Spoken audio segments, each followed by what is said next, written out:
want to talk about is the pressures you use and how you hold on to the rifle.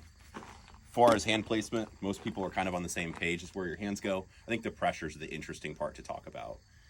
When the gun recoils, the majority of that control is going to come from your support hand, and kind of conventional wisdom is to hold the rifle as hard as you can, meaning my support hand is going to pull very, very hard as I can into my shoulder to try to stop the gun from recoiling.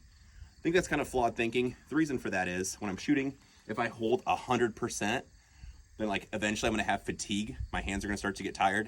Then I'm going to back off a little bit to 90%. I'm like, oh crap, that's not the pressure I want. Then I'm going to clamp down again and go harder. And it's kind of ends up being like a sliding scale of more and less.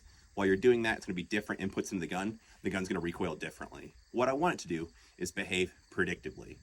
So what I actually look for when I'm applying pressures, or how I measure if I'm holding the rifle hard enough, I just want the stock to stay in contact with my shoulder.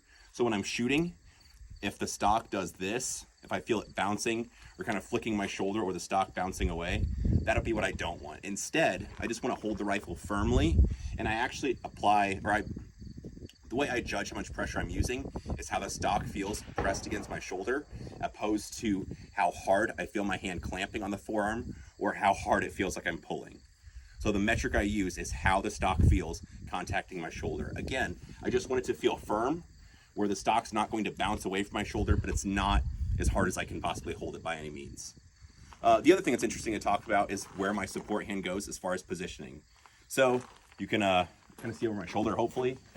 If I move my elbow outwards and I want to start pulling on the gun hard and I relax, me being a left-handed shooter, my support hand, when I pull hard and then relax, the muzzle is going to track. For me, it's going to be off to the right.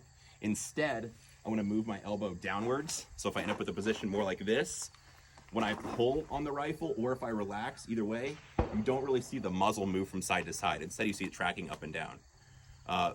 So then in recoil, the reason for having my elbow pointed downwards is if I make any adjustments in my grip or my pressures, whether I mean to or not, the gun's more likely to track up and down, opposed to me adjusting the tensions I'm using, and I see like the gun tracking from side to side.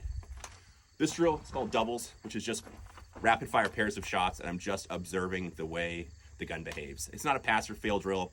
What I'm looking to do is just create or associate cause and effect, which means I felt myself like trying to stop the gun from recoiling. I push into it, and then I see the bullets go way low. I'm like, oh dang it, I did not mean to do that.